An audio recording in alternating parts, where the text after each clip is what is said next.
Hello friends, welcome back to the channel. I'm the GM Philosopher, and today we are talking about magical alternate Earth settings in D&D. This request was made by J. Growland24, and basically J. Growland said, "Hey Philosopher, have you ever played D&D in a magical alternate Earth setting?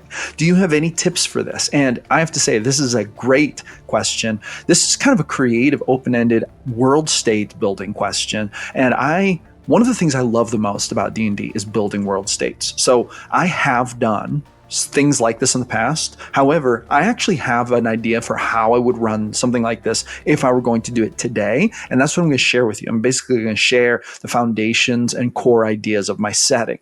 And I've written down kind of some bullet points, and I'm just going to talk through them, sort of the conceptual framework for what I think could be a super cool, magical alternate Earth setting. With that being said, if you have any ideas for this, if you've ever run anything like this, please feel free to drop a comment and let Jay Growland know. I would love to keep the conversation alive and try to create as much value to answer this question and to provide creativity and insight as possible. So thank you so much in advance. Another thing is that if you have any questions for me that you would like me to answer, if you have questions about D&D, GM tips, whatever, I love making videos, answering questions. So drop that. And I just want to say thank you to Jay Growland24 for asking this, putting this out there. Thank you so much for the great video idea. And one more thing before we jump into it, if you would give me a thumbs up and a subscribe, I would just be so appreciative, like a humble earth creature who is struggling to make my way in a big magical world. I've recently hit 2,000 subs. My next goal is 5,000 subs. And if you give me a thumbs up and a subscribe, it would help me so much in reaching that goal. And that would mean the world to me on my small YouTube journey toward greatness. So thank you. Thank you so much in advance for that. With that being said, let's dive into this magical alternate Earth settings. Okay. Now, here is the basic premise for how I would run this. This alternate Earth experienced a cataclysmic event that ended a highly advanced future civilization. So imagine like today, or even a little bit futurish in today's standards, like 10 years from now, 50 years from now, even 100 years from now, okay? Basically, some cataclysmic event ended that civilization, okay? So that's in the past, according to this setting. This world state takes place thousands of years beyond that cataclysm. I'm thinking nuclear war, though it could be asteroid impact. It could be an asteroid impact, but the asteroid had magical properties. So that's one way you could introduce magic into it. And then when there was a magical explosion that basically ended the world, sent humans back to the Stone Age, they now had to scrape together a life, and they have re-evolved over years. The magical influence of that asteroid basically caused them to evolve into all the different races. So now we don't just have humans, we have elves, gnomes, dwarves, etc. There is a reshaping of the world that takes place during this time, but the world never progresses really past the kind of a medieval state. What it is that now all of the beings in the world basically live in sort of a medieval type state, but they do so with the backdrop of the ruins of the advanced civilization in the background, right? So there are forests that are actually massive, like metal cities. Like New York City is a massive concrete jungle that has not only been overgrown by forest, but it has been breaking down, kind of falling into a state of like rubble. But then within that rubble, there are some technological elements. Plus, some of the technology that did survive the cataclysm got infused with the magic from the meteorite. So this is sort of like one idea of how this type of world state could come about. So you're looking at like, your adventurers, if they go through the forest, they might ride past the Empire State Building, right? But it's an old ruin. And it's like, don't go in there. There could be creatures in there. It's like creatures make their homes in these buildings now. And so it's just like this type of thing. It's just like a background, sort of a background environment for your game. Another possible way that magic was introduced, and this is sort of a secondary possibility, was after the cataclysm, the humans who were left were probably not going to make it. But then magical beings from another dimension came to Earth, and they gave the humans magical powers. Like they came through a portal, and then they gave them magical powers to save them. Maybe they were called like the newcomers or the travelers or the strangers. or the saviors, right? Maybe they were thought of as like a sort of a post-apocalyptic messiah who came and delivered magic. Maybe they even worship these beings as gods, and that's the new pantheon. Maybe these beings are still giving the magic, and that makes them actually gods over the world. It's like this world in the ashes. These beings were like, you know what? We're going to step in and sort of like investing in an investment property. We're going to invest in helping this world to be born again anew under our influence, right? So these are kind of two different directions you can take. One of them has gods, one of them doesn't. It's just the meteorite, natural causes and evolution, or you can blend the two. All right, now I'm going to move on to kind of part number 2 here, geography and locations. These are just some ideas I had about this. Floating islands. There could be massive floating islands created by the cataclysm's magical surge. These could hover over the Atlantic Ocean, inhabited by reclusive sky-dwelling races, right? So this is sort of something that when that asteroid hit, maybe big chunks of continents started floating, that kind of thing.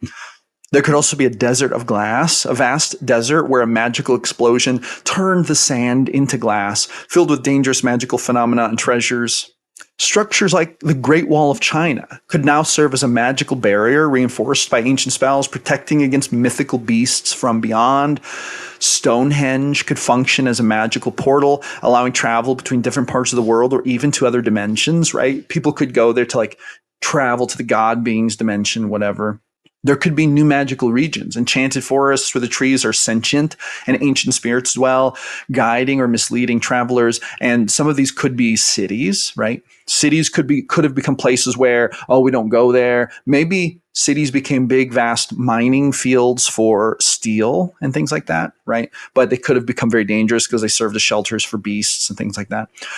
Crystal mountains. There could be mountain ranges where the rocks are made from mana crystals. This could have happened as a result of the impact, glowing with an inner light, empowering magical technologies. There could also be cursed wastelands, areas corrupted by dark magic where the very air is toxic and only the bravest or most foolhardy venture. Some of these could be like leftover nuclear waste sites. This could be a thing like, so for example, a lot of the nuclear fallout may be gone, but there may be some places where there is still nuclear fallout, and it could have been magically infused by the cataclysm, right? So, maybe if there's an asteroid, a magical meteorite, this may have caused magic to occur.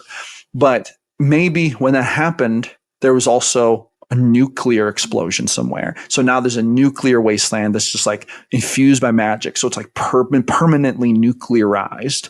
It's like permanent magical radiation, right? So you could have like wastelands like that.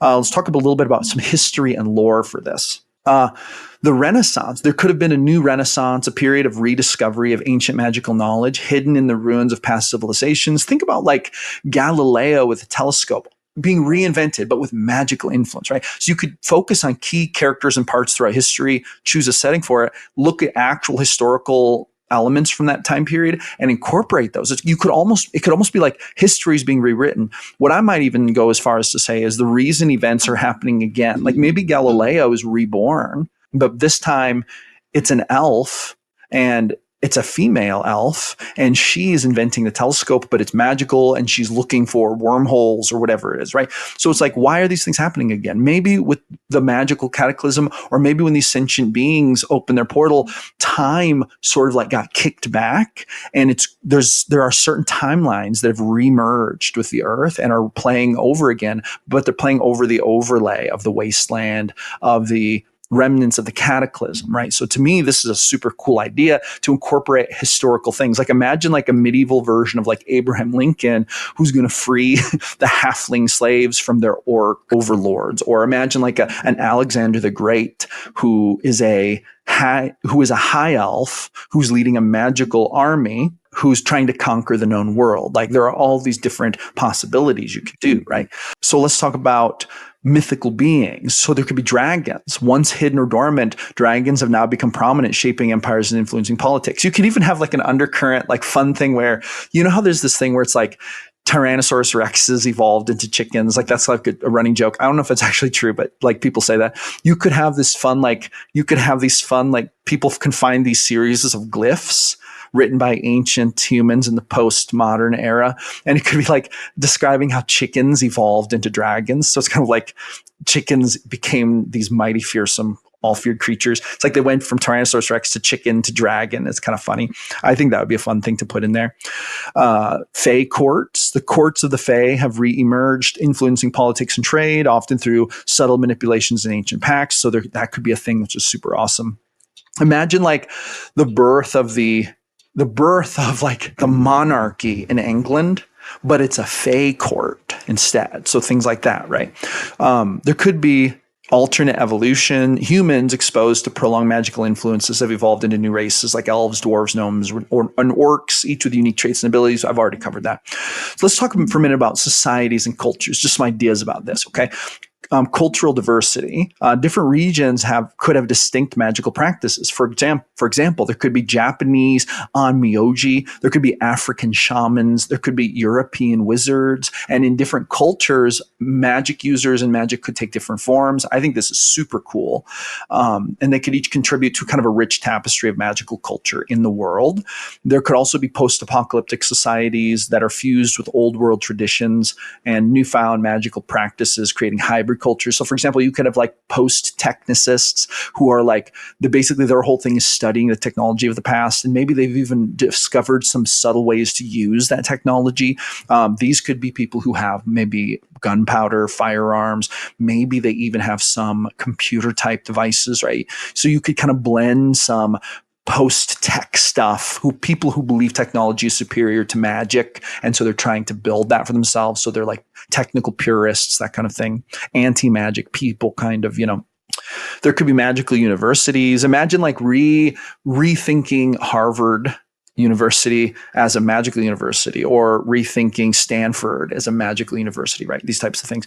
There could be guilds and councils. Powerful magical guilds control trade and knowledge. Imagine like reconfiguring like the Treaty of Versailles, but in the context of this post-technical magical world. Like it's actually pretty cool. There could also be everyday magic. Spells could be used for cleaning, cooking, construction. Common folk might use minor enchantments for daily tasks, while major cities have magical streetlights and transportation, right? These types of things. Okay, let's talk a little bit about the merging of technology and magic, okay?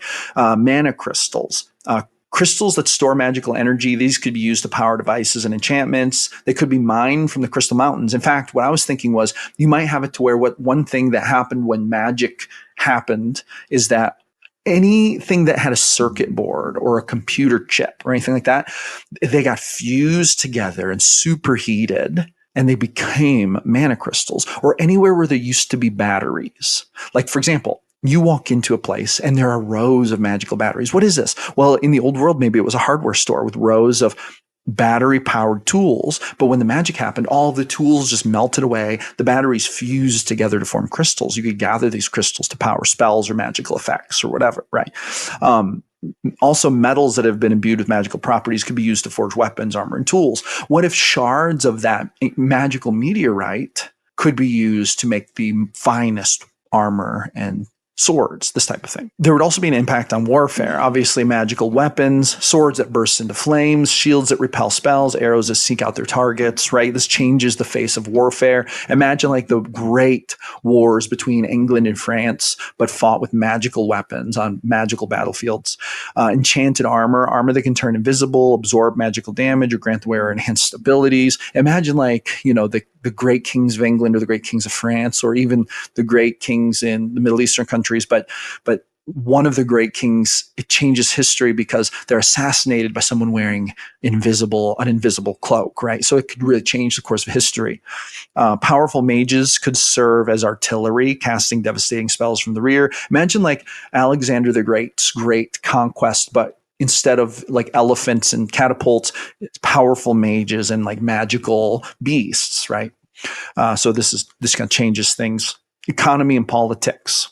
There could be a magical economy. Trade revolves around rare magical ingredients and artifacts. Like mana crystals could be a primary currency in many regions. Could kind of be like gold. Like maybe in this world, say mana crystals are the real currency. And then if you happen to have some gold, silver, it's like, okay, that's all right, but we'd rather have mana crystals, that kind of thing.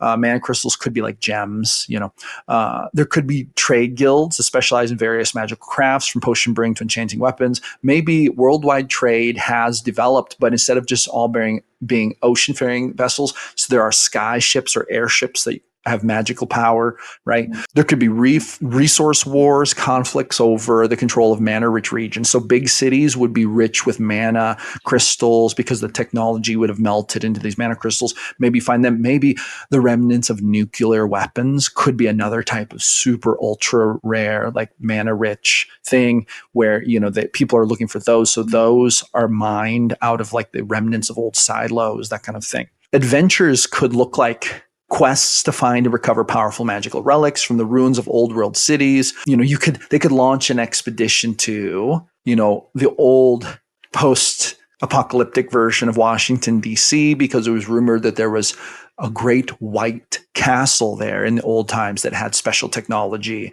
They're going to go find it, maybe, that kind of thing. Maybe they even find like there's a band of, like a cult who has discovered some lore about the United States and they're like recreating it, but it's really twisted and they like misinterpret the history. It's like, could be really fun. Hidden societies. There could be hidden societies. There could be lost civilizations exploring ancient ruins and uncovering the secrets of civilizations that existed before the cataclysm. Imagine like, finding like the pyramids in Egypt, but they were old in our modern world, but now they're old. Maybe they are filled with new magical power. Maybe it's true that they were like the shape of the pyramid brought in the magical power and now they're infused with great magical power. Maybe now the great pyramids in Egypt are some of the most powerful magical locations, and the greatest civilization of all is thriving there because they're actually giant magical batteries now. Like you could do all kinds of things like that. There could be exploration and discovery. People could search for forgotten sites, ancient ruins, hidden realms that exist parallel to the physical world. There could be portals that go to, other dimensions, that kind of thing. Character integrations. Characters could be descendants of wizards, characters who come from a long line of powerful spellcasters with innate magical abilities, it could be sorcerers, that kind of thing. There could be members of magical orders. There could be researchers. And you could also have technomancers, spellcasters who specialize in blending magic with old world technology, creating unique hybrid devices, this kind of thing. And there could be planar beings. You might want to create a race with genetic ties to the beings who brought magic to Earth, possessing unique magical abilities and knowledge. So you might create like a specialized, sort of like almost like a sorcerer class, or maybe even like a, some kind of like planar being class where maybe they can open portals and they can use magic and that kind of thing. But anyway, so there you go. So great question. If I was going to run an alternate Earth setting D&D game, this is what I would do. I would pursue this setting. And so I just want to share it with you. And I hope that you liked it. I hope that it maybe inspired you a little bit. And I hope you found this a little bit interesting. If so, drop me a comment. Let me know. Let me know what you liked, what you didn't like. Let me know what you would use to expand on this. I would love to hear it. Thank you so much for watching my video. I really appreciate it.